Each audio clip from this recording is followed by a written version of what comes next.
sur le groupe. Je vérifie en même temps pour être sûre. Alors. Sommes-nous bien en live? A priori, Yes. oui. C'est bon, on y est. Eh bien, bonjour tout le monde pour ce nouveau Business Booster du lundi midi. Et aujourd'hui, j'ai le bonheur de recevoir Cathy Guillaume. Bonjour Cécile, bonjour à tous. Donc, Cathy qui est psychologue et coach. Alors, comment on s'est connus? On s'est rencontrés lors de notre formation de coaching chez LKB School à Paris. Donc, Oui. on n'arrête pas de dire que c'est la meilleure école de coaching. On ne peut pas dire le contraire. On s'est vraiment éclaté et on a vraiment avancé à pas de géant, moi, je trouve. Ouais. Du coup, suite à cette rencontre, on continue à travailler ensemble, en fait, parce qu'on a été appelé par Marion pour faire partie de son mastermind. C'est un mastermind où nous sommes en tout 4 coachs à coacher chacune notre tour chaque semaine. Donc, on a ce plaisir aussi d'échanger par rapport à ce projet commun. Et puis, donc, je trouvais ça intéressant d'inviter aujourd'hui Cathy parce que c'est la spécialiste j'allais dire, de l'épuisement. Non, pas de l'épuisement, mais de sortir de l'épuisement. Oui, plutôt, en plus positif, c'est ça. Voilà. Éviter l'épuisement. Et donc, comme nous sommes ici avec un public d'entrepreneurs, l'idée, c'est de parler de comment éviter l'épuisement quand on est entrepreneur. Voilà. Grand sujet. C'est ça. Alors, est-ce que tu peux te présenter un peu plus en détail, Cathy, s'il te plaît? Tout d'abord, merci en tous les cas Cécile de m'inviter, de me donner l'opportunité de parler de ce que je fais et de donner des clés aux entrepreneurs justement, parce que je pense que c'est un public qui a vraiment besoin d'aide à ce niveau-là. Donc moi je suis donc Cathy Guillaume. Comment me présenter? On aurait tendance à se présenter par son métier. Donc je vais vous expliquer un petit peu qui je suis de manière globale. Alors, de mon métier, je suis coach, comme l'a dit Cécile. J'accompagne les femmes afin qu'elles passent de l'épuisement à l'épanouissement. Je suis aussi psychologue depuis plus de 10 ans. C'était mon premier métier. Je suis aussi maman de 2 garçons et je suis aussi en couple. Enfin bon, je suis tout ça à la fois. J'ai toutes ces facettes à la fois. Et je suis aussi auteur d'un livre qui sortira, de 2 livres même qui sortiront, un sur le burn-out parental et l'autre sur le burn-out professionnel. Waouh, 2 d'un coup! Alors, pas d'un coup, mais j'écris à peu près les 2 en même temps, oui. Et un sur le burn-out professionnel. Ah oui, c'est intéressant. Tout à fait. Ouais, super. C'est ça, parce qu'il y a du lien entre les deux. Donc, je trouve ça intéressant d'écrire sur les deux. Complètement. Donc, je disais que ta spécialité, c'est d'accompagner les femmes qui sont épuisées. Oui. Comment s'est imposée à toi cette spécialité? Est-ce que tu l'as choisie? Comment c'est venu? Alors, comment ça rejoint un peu le pourquoi, mais ceci dit, je vais quand même vous expliquer mon parcours de comment j'ai fait. Complètement, c'est le pourquoi, on est d'accord. C'est le grand pourquoi et d'où le choix. En fait, moi, tout s'est déclenché, je crois, lorsque j'ai été épuisée en tant que mère à la naissance de mon 2e enfant. J'ai vécu en fait un épuisement maternel il y a un peu moins de 2 ans maintenant. Et non, un peu moins de 2 ans. Et suite à ça, en fait, il y a eu une grosse remise en question sur qui je suis, sur le sens que je vais donner à ma vie et surtout à ma vie professionnelle. En fait, l'épuisement a fait que je me suis retrouvée, je me suis plus reconnue, je me suis retrouvée dans une situation que je connaissais pas et qui m'a vraiment fait peur. Donc à partir de ce moment-là, quand j'ai reconnu ça, j'ai reconnu les symptômes du burn-out, je me suis dit non mais là, il y a un sens à donner à ça. Je peux pas rester avec cette situation, il faut que je change des choses. Et donc à partir de ce moment-là, j'ai entamé des démarches, je me suis fait accompagner, je me suis fait aider pour apprendre moi à me connaître dans un premier temps. Et déjà, ça explique un des premiers pourquoi, c'est-à-dire que ça me tient à cœur d'accompagner des femmes qui ont été ou qui sont dans une situation d'épuisement. Alors là, pour le coup, c'était parental de mon côté, mais il y a aussi, dans toutes les questions que je me suis posées, il y a eu des questions autour du travail, de quel sens je donnais au travail de psychologue à l'époque que je pratiquais. Et je me suis rendu compte que je n'avais pas forcément toujours de sens ou que je m'ennuyais. Enfin, il y avait des choses qui clochaient dans le travail que je faisais à différents endroits. Et à partir de là, j'ai décidé de devenir coach parce que ça avait beaucoup, beaucoup, beaucoup plus de sens pour moi. Et quand Cécile dit que c'était une école formidable, je crois même que Lynn, celle qui nous apprenait le métier, est une femme formidable et c'est magique en fait, la façon dont elle nous apprend le métier. C'est ça. Et du coup, voilà, le fait est que, donc d'une part, il y avait cette part personnelle de ce que moi j'ai vécu, que j'ai envie de transmettre. Et il y avait une part où, à mon cabinet, parce que j'ai aussi un cabinet près de Nantes, et dans mon cabinet, je rencontrais en fait beaucoup trop de femmes, à mon sens, qui vivent un épuisement, qui ne se reconnaissent pas, qui crient trop sur leurs enfants, qui vivent un burn-out professionnel, tout simplement, même si c'est pas simple, voilà, qui vivent un tas de choses et qui avaient besoin de clés différentes de ce que je proposais moi pour pouvoir avancer vers l'avenir, pour aller de l'avant, en fait, tout simplement. Donc voilà, d'une part, il y avait mon cœur qui me parlait et qui me disait vas-y, fonce, va vers les femmes, et aussi toute l'énergie que ça me donne de me dire mais en fait, il y a quelque chose à faire pour ces femmes-là qui vivent beaucoup de pression, qui veulent être la femme parfaite, la femme forte, celle qui est partout à la fois. Je trouve qu'il y a cette pression-là qu'on met sur les femmes et aussi à travers les réseaux sociaux, hein, le fait qu'on voit toutes ces femmes hyper épanouies, hyper heureuses et tout est beau. La réalité, c'est que tout n'est pas beau, mais on peut aussi être heureux en apprenant à mieux se connaître, en étant plus aligné avec soi, en étant celle que l'on est, en fait, tout simplement. Mm. Donc voilà, tout ça fait que je me suis orientée vers cette spécialité-là. Donc, du coup, avec quel outil finalement tu accompagnes aujourd'hui les femmes qui sont épuisées? Donc, tu parles de coaching, tu fais encore de la psychologie. Est-ce qu'il y a d'autres outils que tu utilises? Alors, principalement, j'utilise le coaching mélangé à la psychologie parce que j'ai quand même cette capacité à comprendre la personnalité des gens. Voilà, je comprends le fonctionnement humain, donc ça me sert et ça me servira toujours. Bien sûr, ouais. Mon outil principal, c'est le coaching. C'est-à-dire c'est les outils du coaching, hein, on va d'un point A à un point B, on va vers l'avenir. J'utilise aussi du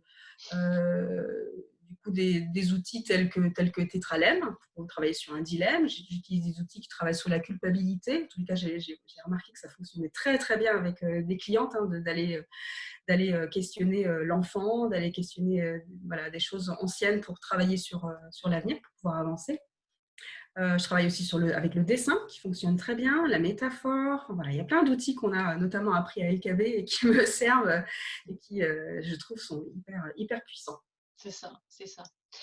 Alors, tu disais tout à l'heure que donc, tu avais toi-même reconnu à un moment donné que tu étais dans l'épuisement. Donc, est-ce que tu peux nous dire ta définition de l'épuisement, comment on sait qu'on est épuisé, comment on voit qu'on est épuisé? Et j'aimerais bien aussi que tu nous précises quelle est la différence entre l'épuisement et le burn-out. Est-ce que c'est la même chose ou est-ce qu'il y a un degré différent? Très bonne question. Effectivement, les gens auraient peut-être tendance parfois à confondre et à dire rapidement je suis en burn-out alors qu'ils ne le sont pas nécessairement. D'accord.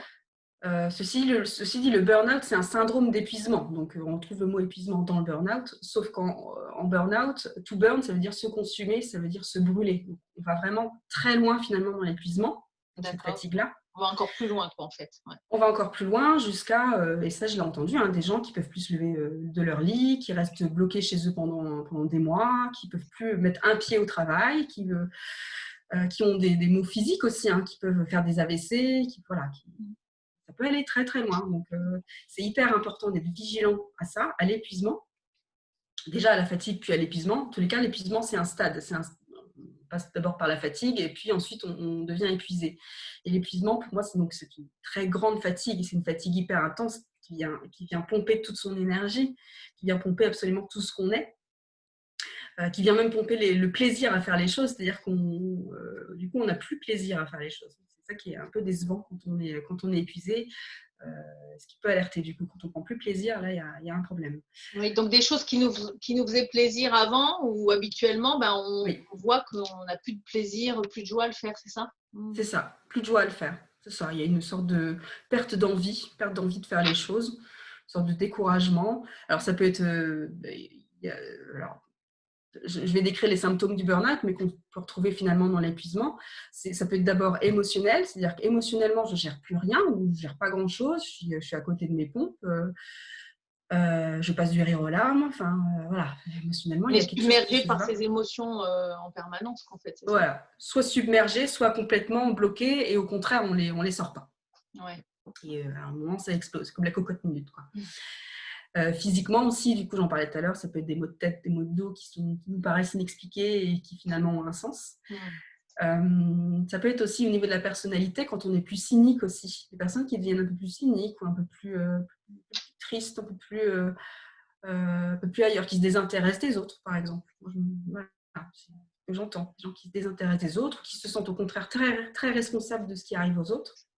Ça peut être assez parlant. Qu'est-ce qu'il y a d'autre aussi? Il y a le fait d'être insensible. Quand on est complètement insensible au monde qui entoure. Moi, je l'ai observé dans mon épuisement parental, hein, d'être insensible à mon enfant qui pleure. Et je n'ai rien à cirer, en fait. Je ne trouvais pas ça normal, du coup.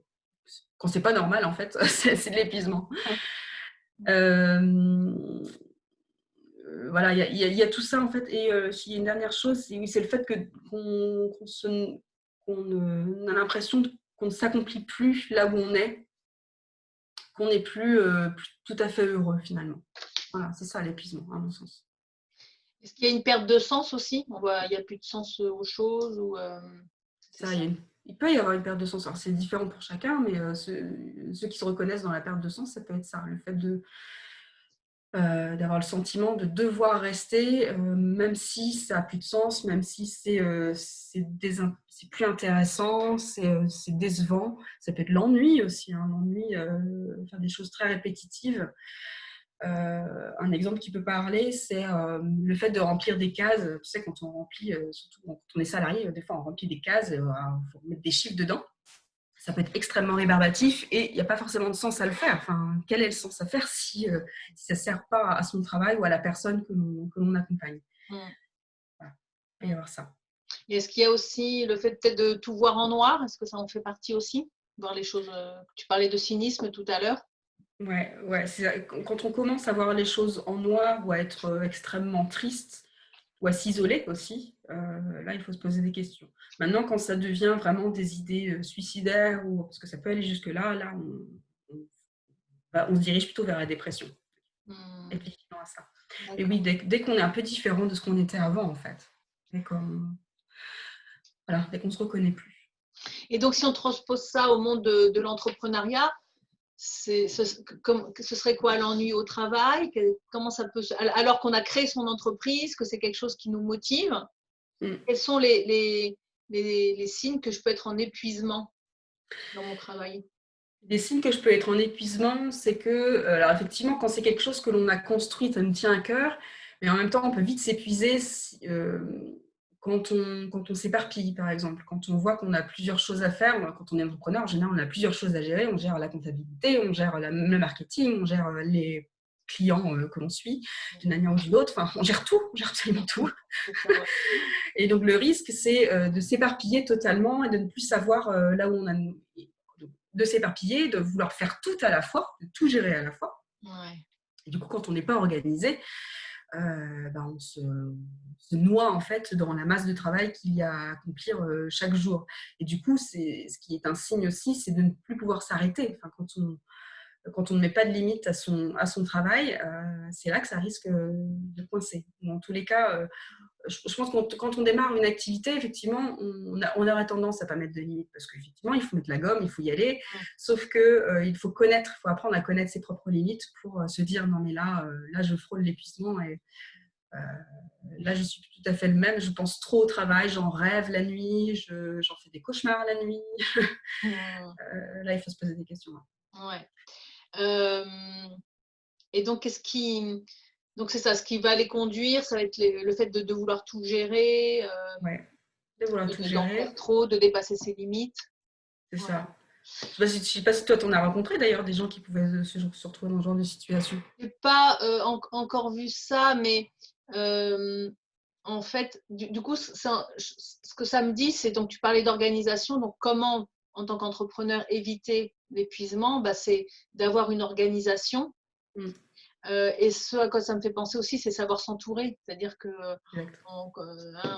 les Wonder Woman dont tu parlais tout à l'heure, c'est aussi dans l'entreprise, on croit et on se dit qu'on doit tout faire toute seule en fait. dis toute seule Exact. parce que c'est très féminin, mais les hommes aussi peuvent avoir ce syndrome-là, c'est de se dire bah, il faut que je gère tout parce que je j'ose pas investir ou je ne Ouais, mérite pas d'investir dans mon entreprise ou je suis pas encore prête pour investir. Et du coup, bah, on va être dans la suractivité quand on va en faire trop.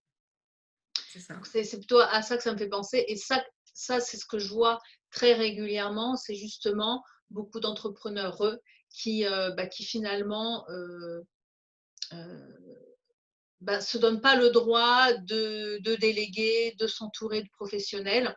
Mm. Et c'est pas toujours une histoire de moyens financiers justement. C'est parfois on se dit que voilà on mérite pas ou on, on se met pas assez de valeur pour se dire bah voilà je vais m'entourer pour pouvoir avancer dans mon entreprise. C'est plutôt ça que je vois, tu vois. C'est Mm. ça, exactement. Il y a une question de rester seul dans son coin, de s'isoler complètement. C'est le risque de s'isoler parce qu'on ne le mérite pas ou parce qu'on a le sentiment que bah, ça n'en vaut pas la peine encore ou on se met des freins en fait. Il y a une histoire de frein, Mm. une sorte d'obstacle. Effectivement, on peut entendre bah non, j'ai pas encore assez d'argent pour me faire accompagner ou pour euh, et en même temps, c'est même pas qu'une histoire d'argent, c'est-à-dire que ne pas être seul, ça peut être tout simplement d'aller dans des réseaux d'entrepreneurs, d'aller voir ce que font Oui. les autres. Il y a les femmes de Bretagne notamment, voilà, qui font des trucs extraordinaires. Donc il faut aller chercher des personnes qui vont vous inspirer, qui vont simplement, c'est un moyen aussi de parler de ce qu'on fait, de voir quel est le retour des autres, de voir si ça intéresse. Et voilà, c'est hyper intéressant, mais le risque, c'est effectivement de rester seul dans son coin. Et je crois que je suis tout à fait d'accord avec toi, c'est une des premières clés, je pense que c'est déjà de s'entourer, oui, de ne pas rester seul. Exactement. Et j'ai envie de dire, bah, est-ce que parmi ceux qui nous écoutent, il y en a déjà qui ont connu l'épuisement, que ce soit un épuisement personnel ou professionnel, voire un burn-out. Dites-nous si vous avez connu ça ou peut-être que vous pensez éventuellement l'être. Et est-ce que vous avez des questions ou à partager bah, comment vous en êtes sorti? Voilà, n'hésitez pas à nous partager ça en fait. Voilà. Ouais, ça c'est hyper intéressant parce que moi, ce que j'ai observé aussi chez beaucoup d'entrepreneurs, c'est qu'ils sont devenus entrepreneurs parce qu'ils ont vécu un burn-out, hein, souvent, au niveau du salariat. Donc, c'est intéressant d'aller creuser ça. Ouais, ça c'est vrai. Ça, on en voit beaucoup des gens qui se disent bah oui, bah, après un burn-out, je me suis reposé les bonnes questions sur le sens Ouais, de ma vie, sur ce que je voulais faire, et effectivement. Et bon, bah parfois des passages obligés. Hein, mm, l'âme a peut-être voulu passer par ce passage-là, mais la souffrance n'est pas inéluctable. On n'est pas obligé de souffrir pour se donner le droit de vivre sa vie. Je c'est pense que ça. c'est un message important. Alors là, si on va faire un petit peu de psychologie, justement, c'est que oui, c'est le rôle de la souffrance, en fait, de venir nous réveiller, de venir nous secouer. C'est ça. C'est le sens de la souffrance humaine. Et après, c'est qu'est-ce que je fais cette souffrance-là, en fait? Est-ce que je reste dedans et je m'enfonce et puis je m'identifie à ma souffrance, ou est-ce que je rebondis pour, pour en faire quelque chose, en tirer les leçons et puis voilà, aller vers la vie que j'ai vraiment envie de vivre, en fait. Hein. C'est beaucoup de ça. C'est ça. Donc, Et là, on est sur du coaching pour le coup. ouais, on est entre les deux quand même, parce que tu sais, quand t'es là, c'est pourquoi je vais Comprendre, ouais. jusqu'à la souffrance, pourquoi, alors oui, parfois effectivement, c'est comme un passage obligé, mais il y a beaucoup de souffrances qu'on peut éviter en s'écoutant, en fait, en s'écoutant soi-même, ne serait-ce que les toutes petites, les tout premiers messages, en fait. Hein. Qu'est-ce que ça peut être ces tout premiers messages qu'on peut détecter qui justement peuvent nous empêcher d'aller vers l'épuisement ou le burn-out? Euh, je me pose beaucoup de questions, beaucoup de questions. Mm. Ça turbine dans ma tête de manière intense. Ça peut être déjà ça comme un premier signal. Mhm. Ça peut être, c'est absolument pas simple. Alors, ok, l'entrepreneuriat, c'est pas simple, mais voilà, c'est aller creuser qu'est-ce qui est pas simple là-dedans pour vous. Mhm. Euh, je prends absolument pas de plaisir en fait. Je suis pas là dans mon truc, je suis pas bien en fait. Il y a quelque chose qui coince, quelque chose qui coince. Ou alors aussi j'ai extrêmement peur, j'ai extrêmement euh, euh, ça peut être des choses qui peuvent conduire à l'épuisement. Ça, je l'ai vu, parce que je propose aussi des interviews sur ma chaîne YouTube de personnes, et notamment d'entrepreneurs qui ont vécu soit des burn-out, soit qui ont passé le cap de l'entrepreneuriat, qui expliquent que c'est pas si simple, et qui disent qu'ils sont passés par des peurs au départ, des blocages. Donc, quand on a des blocages comme ça, il faut s'interroger sur quel sens a ce blocage, qu'est-ce qui se cache derrière ce blocage, quel sens on peut donner à ce qu'on est en train de faire. Mais en tous les cas, voilà, il y a déjà plein de questions que l'on se pose quand on est beaucoup dans le mental, en fait. Quand on se pose énormément de questions. Et puis après, c'est le corps. Le corps parle. Je pense qu'il faut être vigilant au corps. Le corps. Ressentir si on a mal au ventre, par exemple. Le mal de ventre, c'est assez révélateur. Ou régulièrement mal à la tête, c'est des signaux qui ne trompent pas en général. D'aller chercher ça, en fait, les mots physiques. Voilà. Donc, en pratiquant une écoute de soi très fine, on peut déjà détecter des petits éléments qui nous montrent qu'on n'est pas sur le bon chemin, qu'on n'est pas sur la bonne voie pour nous. Moi, pas dit... pardon. Oui, vas-y. Je veux dire, ça ne veut pas dire qu'on n'est pas sur le bon chemin de l'entrepreneuriat. Ça veut dire qu'il y a des réajustements à faire, en fait. C'est ça. Et souvent, on a tendance à vouloir tout foutre en l'air, à tout remettre en question, le projet, quand on a les peurs, quand on a la fatigue, tout ça. Alors que ce n'est pas ces fondations-là qu'il faut remettre en premier en question, mais c'est plutôt d'abord s'écouter finement pour dire juste réajuster quelques petites choses en fait. Peut-être une façon de faire, une posture, enfin quelque chose, des choses qui sont très fines. On n'est pas obligé d'aller jusqu'au bout du bout pour ensuite justement avoir tout à remettre en question. Et par rapport à peut-être ces petites choses aussi qu'on peut écouter, moi j'en ai identifié quelques autres, c'est quand on s'ennuie. Je trouve que quand on est dans l'ennui, pour moi c'est très révélateur qu'on n'est pas au bon endroit. Et qu'on fait, mais bon, ça rejoint ce que tu disais, il n'y a pas de sens et je m'ennuie, ça pétille pas, voilà, il y a ça aussi, il n'y a pas ce pétillement, cette vibration, cette joie de faire les choses. Alors que j'ai quand même choisi de faire ça, mais je ne suis pas dans... Donc, on peut détecter ça, et plutôt que d'écouter notre ego qui dit « si, continue, parce qu'il faut que tu prouves que ça va fonctionner, nanana », mais en s'écoutant, on peut voir qu'on n'est pas dans cette haute vibration. Et sans remettre en cause le projet, uniquement de changer ce qui a à changer, en fait. C'est ça. Et ça renvoie en général toutes ces questions-là, et tu lui disais, je continue même si je m'ennuie, parce que ça renvoie à des messages que l'on sait, que l'on a intégrés depuis très longtemps. On se dit, non, mais je suis plus forte que ça, il faut que j'aille plus loin. On m'a appris à être persévérant, par exemple. On m'a appris à être persévérant. Donc, il faut que j'y aille, il faut que je continue. Même si ça ne donne pas de résultat, même s'il ne se passe rien de plus. Voilà. Voilà, c'est ça que je voulais rajouter. C'est vraiment... ça. Et puis avec le risque justement de vraiment se cramer, en fait. Et d'où l'importance aussi de pouvoir échanger, que ce soit avec soit des amis entrepreneurs, soit dans un réseau, soit avec un coach qui va pouvoir nous faire miroir, en fait. Ces personnes-là peuvent nous faire miroir de ce qu'on vit. Et ça me fait penser aussi quand on est dans la résistance. C'est ce à quoi je résiste persiste. Donc, je résiste, c'est dur, j'y vais. Alors, finalement, c'est très, très fin tout ça, parce que oui, il faut faire des efforts, on a besoin, il y a du travail à fournir pour développer son entreprise, il y a des efforts à faire, ça c'est certain. Mais est-ce que je fais ces efforts dans la souffrance, tu vois, en voulant pousser le mur, tu vois, ou alors est-ce que je fais des efforts, mais en étant quand même dans ma barque tranquillement sur l'eau, là, sur ma rivière, c'est l'image que j'aime bien. Mais voilà, est-ce que les efforts que je fournis, finalement, ça se fait de manière fluide?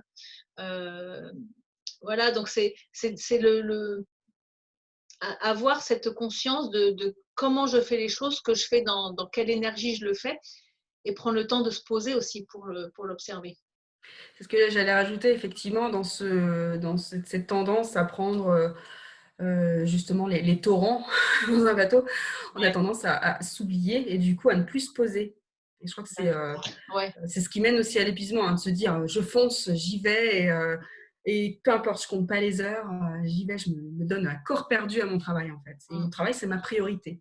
Ouais. Sauf que si on s'oublie, on perd de l'énergie. Si on perd de l'énergie, voilà, voilà, en fait, il y a un enchaînement d'événements qui fait que plus on s'oublie, plus on perd de l'énergie, moins on a envie de faire les choses et moins ça donne de résultats. Ouais, c'est ça, il y a la notion de s'oublier aussi, parce que on Mmh. peut être selon les phases de son projet, on peut être dans quelque chose où on est à fond, mais est-ce que dans ce à fond, je continue aussi à penser à moi, à m'observer ou est-ce que je m'oublie complètement en fait? Mmh. Il y a ça aussi. C'est ça. Un des signaux, c'est vraiment de ne pas faire attention à soi dans une journée, tout simplement. Si on voit que dans une journée, on a fait 8 heures, 20 heures sans faire une pause, ou si ce n'est pour aller prendre un café et manger, et puis on a continué tête baissée. Mmh. Là, c'est intéressant de se poser la question. Qu'est-ce qui fait qu'à un moment donné, je n'ai pas trouvé le temps de me poser, de réfléchir à ce que je faisais, tout simplement, de prendre du recul, tiens, là où j'en suis. Est-ce que je suis toujours dans mes objectifs? Est-ce que je suis toujours là où je devrais être? Est-ce que je suis Mmh. toujours au bon endroit? C'est de se poser toujours ces questions-là. Est-ce que je suis toujours au bon endroit? Donc à part prendre un moment pour manger, qu'est-ce qu'on peut mettre dans son quotidien en fait pour s'observer, penser à soi? Alors ça, c'est très propre à soi. Je n'ai pas de conseils particuliers à donner. Je peux donner des exemples, mais Oui, ça des peut parler exemples. à certains. Voilà. Mais en tout cas, déjà, il faut savoir ce qui nous fait plaisir. Moi, je sais que ce qui me fait plaisir, c'est d'écouter de la musique, de danser sur de la musique, tout Mmh. simplement. Et ça, c'est une vraie pause. Lorsque je sens que je fais un truc qui va me stresser, je sais que juste avant, j'ai besoin de me défouler, de prendre plaisir à faire de la musique, écouter de la musique, tout simplement. Mmh. Une musique qui booste, moi, ça m'aide. D'autres auraient besoin tout simplement de se poser, de faire de la méditation, de prendre un quart d'heure. La sieste est à mon sens hyper importante quand on est entrepreneur, c'est-à-dire qu'une sieste Yes. qui régénère, une sieste d'un quart d'heure, hein, c'est pas besoin que ce soit très long. D'ailleurs, c'est même conseillé une sieste d'un quart d'heure dans Mmh. la journée pour ne pas Mmh. perdre le sommeil de la nuit. Mmh. Qu'est-ce qu'il peut y avoir d'autre? Voilà, faire une marche, aller courir, faire du sport, hein. Le sport, c'est hyper important aussi pour redonner de l'énergie plusieurs fois par semaine. Voilà, c'est un peu tout ça. Ouais.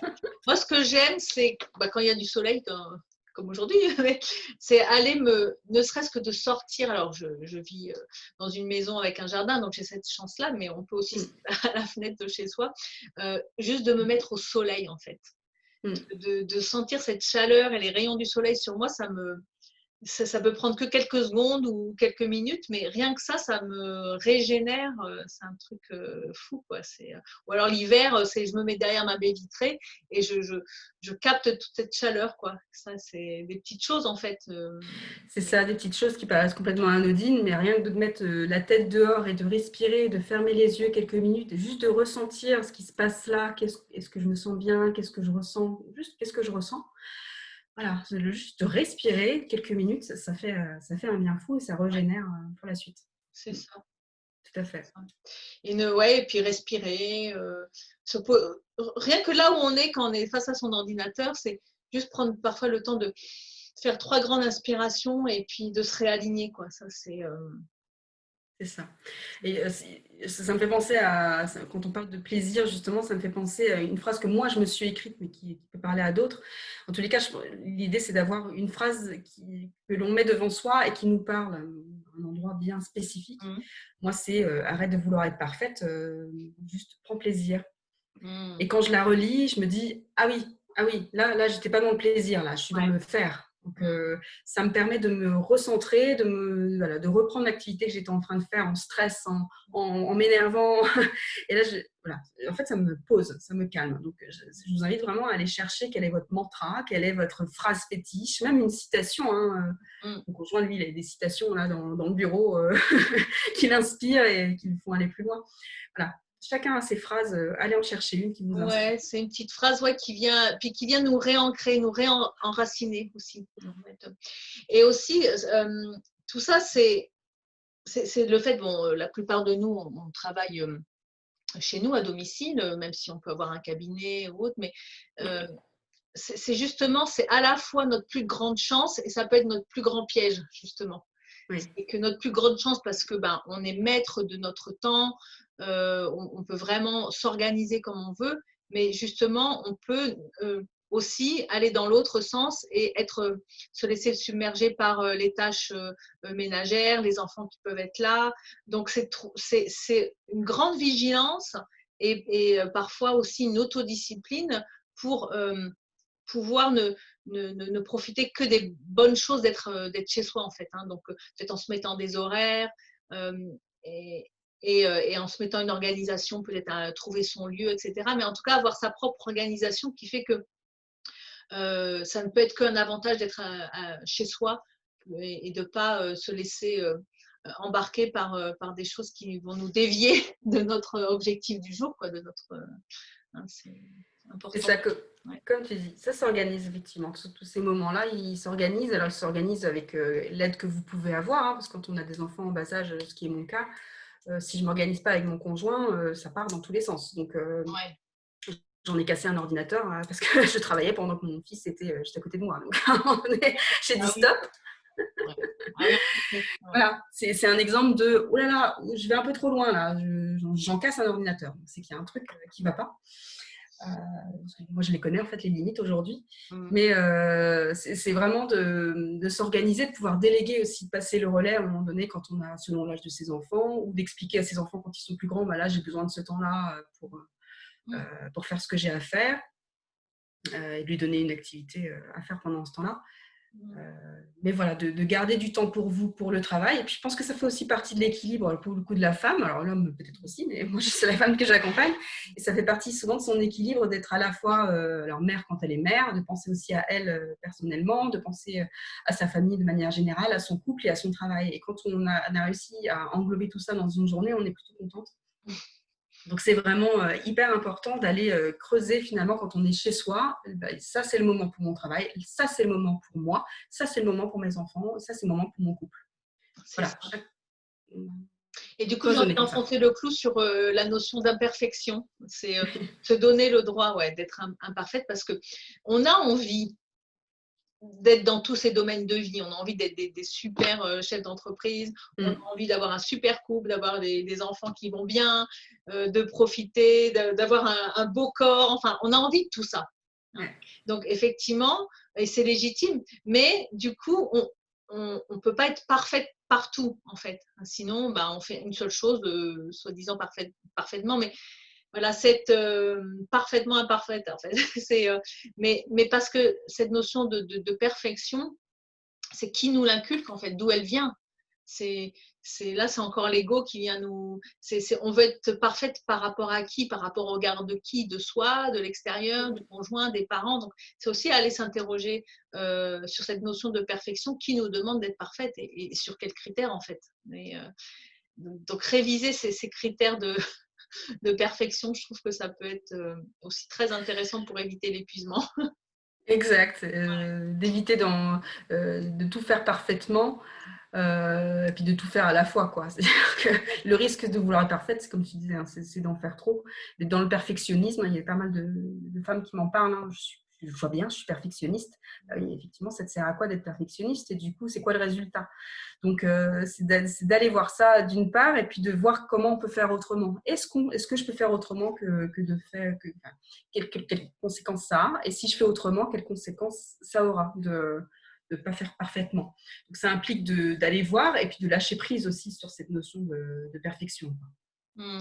Du coup, en discutant, je me dis finalement, moi, c'est quoi mes critères de perfection? Et je suis en train de me dire, moi, mon critère de perfection, c'est d'être tout le temps dans la joie et dans quelque chose qui est fluide, en fait. Donc, voilà, c'est de m'observer pour savoir finalement à ce moment-là, là où je suis, est-ce que je vis, est-ce que c'est fluide, est-ce que je suis dans la vibration haute, est-ce que je suis dans la joie? Et si je ne le suis pas, c'est que ce n'est pas parfait.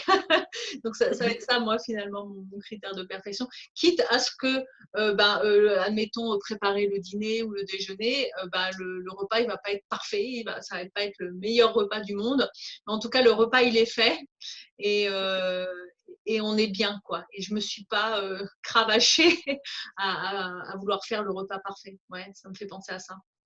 C'est ça, c'est de prendre le truc un petit peu à l'envers. C'est-à-dire qu'on peut avoir l'image de la perfection comme étant parfaite dans tous les domaines, comme tu dis. Ouais, Et l'idée d'aller voir qu'est-ce qui, moi, me rend heureuse, qu'est-ce qui fait que je suis bien dans mon boulot, notamment dans mon entreprise. C'est d'aller voir quel plaisir j'y prends. c'est ça. Et quand C'est je pas prends pas, plaisant, ouais. c'est pas agréable. Voilà, oui, oui, donc revenons effectivement à notre entreprise. Quand je suis dans un projet qui ne me fait pas vibrer, qui est pas, où je me sens pas bien, ben, j'arrête le projet en fait. Et j'essaie d'avoir cette vigilance pour le voir le plus vite possible en fait. C'est ça, c'est de se laisser un temps pour l'observer. Je crois qu'il faut un temps pour observer ça et pour mettre en place des choses pour que ce soit plus fluide. Mais au bout d'un certain temps, en général, c'est quelques mois. Au bout de quelques mois, il y a peut-être quelque chose à changer là. Si vraiment ça ne me prend pas, vraiment, je prends vraiment pas plaisir. C'est plus contraignant en fait, c'est plus désagréable qu'agréable. Si on passe plus de mauvais moments que de bons moments. Mais c'est aussi avoir cette humilité et mettre son ego de côté, de se dire ok, ben, j'ai peut-être passé quelques mois à faire ça, mais maintenant ça me plaît plus. Et avoir cette souplesse aussi, j'ai envie de dire intellectuelle, mentale et émotionnelle bon, même si ça fait un peu mal au cœur, parce que c'est vrai qu'on y a mis de l'énergie, mais ce qui est important, c'est le moment présent, c'est ce qu'il y a maintenant. Donc, Oui, par oui, rapport à ça, on peut rectifier la barre finalement assez rapidement. c'est ça. Il y a de l'humilité et puis de la prise de conscience que ce qu'on a fait, ça n'a pas servi à rien. Mine de rien, ces mois-là, on a appris quand même beaucoup de choses. Donc, c'est d'aller voir qu'est-ce que j'ai appris finalement, qu'est-ce qu'il y a de positif dans ce que j'ai fait. C'est ça.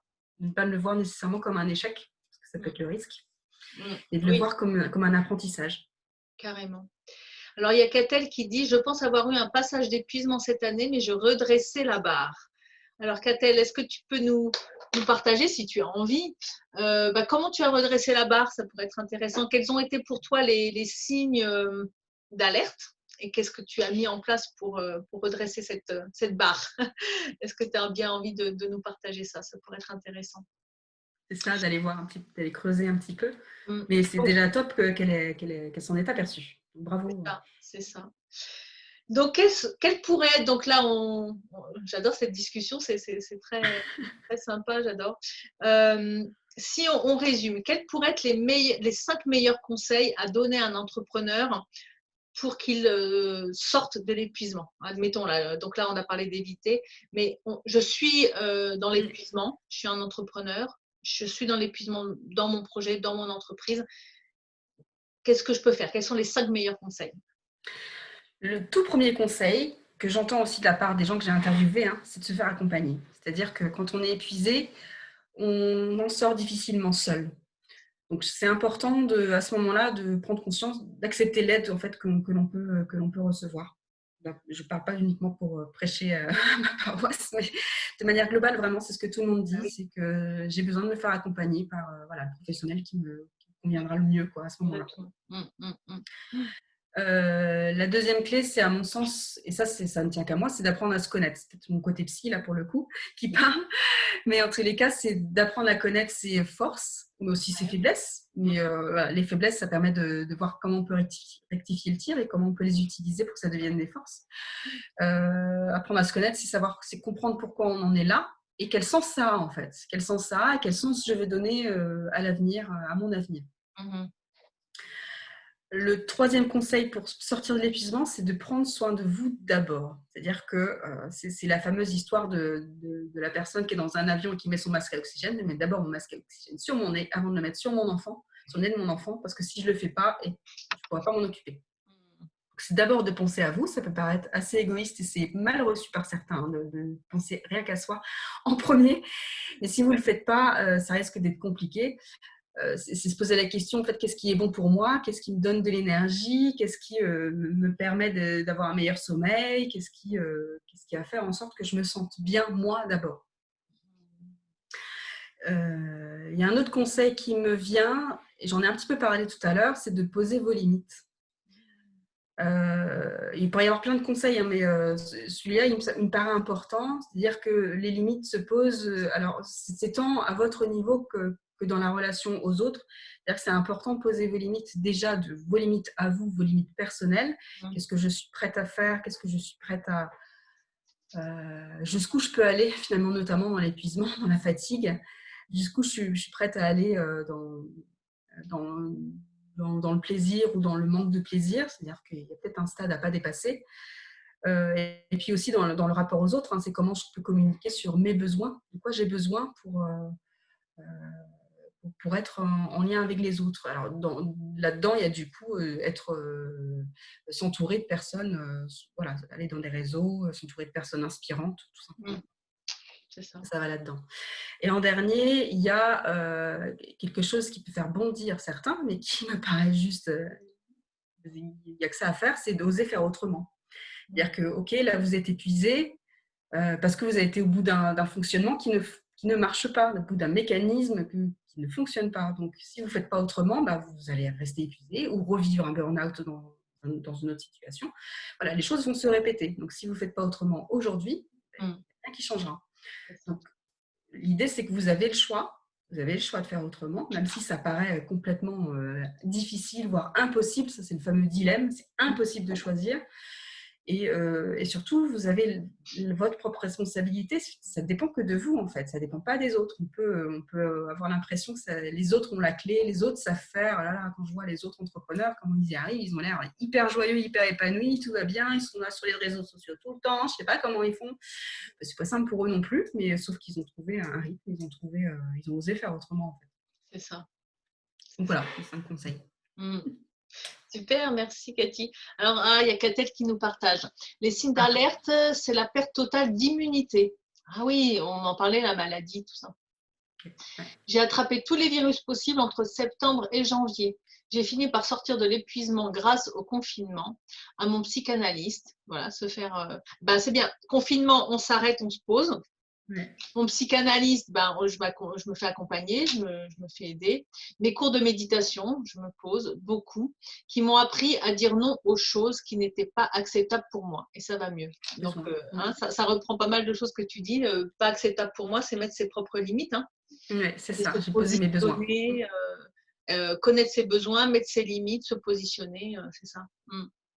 Merci Catel pour ce partage. Merci, super riche. Donc du coup, si on est épuisé, comment on fait pour te contacter et travailler avec toi? Alors, comment on fait pour me contacter? Alors, d'une part, j'ai préparé une surprise pour vous aujourd'hui, pour l'occasion.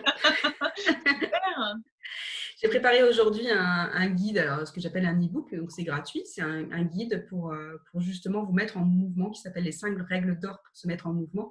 Et dedans, il y a une autre surprise, c'est un test de personnalité que vous pouvez compléter pour aller voir un petit peu, pour mieux comprendre votre fonctionnement et savoir comment faire. Super, j'adore les tests, il faut que j'essaye.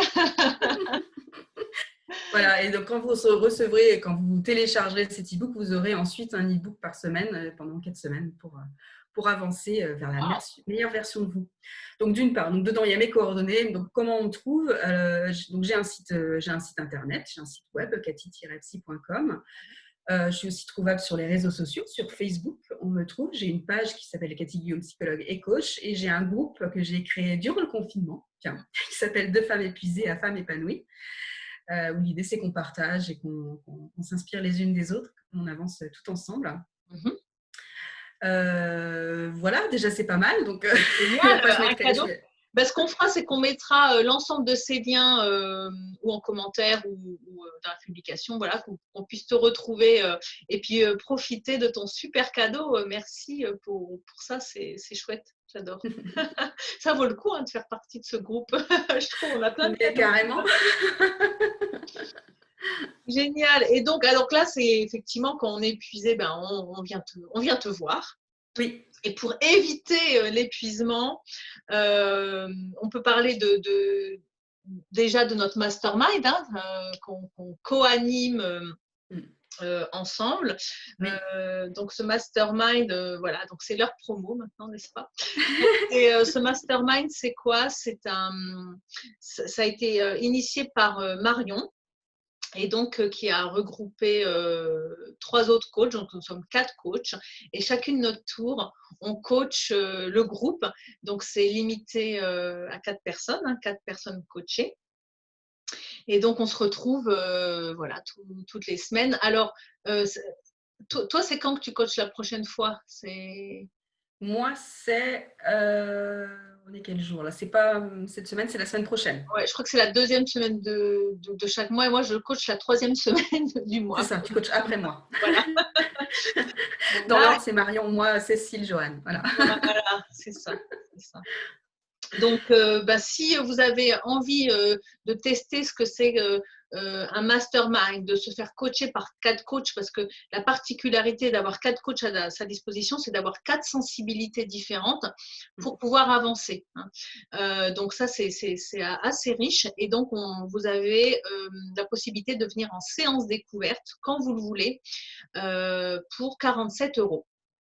Donc, un coaching. Alors, ce qui est intéressant dans le mastermind, c'est que vous vous faites coacher individuellement et après, vous recevez le feedback, les retours des autres participantes. Là, ce sont que des femmes dans ce mastermind.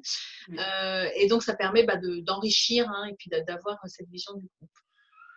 Voilà. Et en ce qui me concerne, moi, comment j'amène les entrepreneurs à éviter l'épuisement, c'est de créer leur business aligné avec eux-mêmes, avec leur projet d'âme, avec ce qu'ils sont venus faire sur Terre. Et ça, c'est l'objet de mon accompagnement. Je développe un business magnétique. Donc, alors là, au mois de juin, je pouvais prendre 5 nouvelles personnes et il me reste 3 places. Voilà, j'ai 2 personnes qui ont signé pour cet accompagnement là pour le mois de juin. Donc, si ça vous intéresse de voir si c'est pour vous, on peut faire le point lors d'un rendez-vous diagnostic qui est complètement gratuit. On fait le point sur vos besoins, là où vous en êtes, et puis les objectifs, et puis voir si ça peut matcher entre nous. Voilà, ça c'est pour que je développe un business magnétique. Donc vous avez plein de possibilités pour vous faire accompagner, épuisé ou pas épuisé. Et puis voilà, c'est la magie de l'accompagnement. C'est ça, comme tu dis, épuisé ou pas épuisé. Quand je parle d'épuisement, c'est pas nécessairement. J'accompagne pas que des femmes qui sont complètement épuisées au bord du gouffre. Ouais. J'accompagne des femmes qui peuvent aller vers l'épuisement si elles ne changent pas de façon de faire, quoi. C'est ça. De toute façon, l'objectif de tout ça, c'est de se rapprocher de soi, d'apprendre à se connaître pour vivre une vie épanouissante, n'est-ce pas? C'est ça, vivre sa vraie vie. Voilà. Merci beaucoup, Cathy, pour ces super informations. Je vérifie s'il n'y a pas d'autres questions au passage. Merci à toi, en tous les cas, de cette opportunité et en plus de me permettre de créer cet e-book que je laissais traîner depuis un certain temps. C'est ça, des fois, il faut des déclencheurs, des choses pour mettre les choses en place. Je suis ravie de l'avoir fait. Comment? Je suis ravie de l'avoir fait.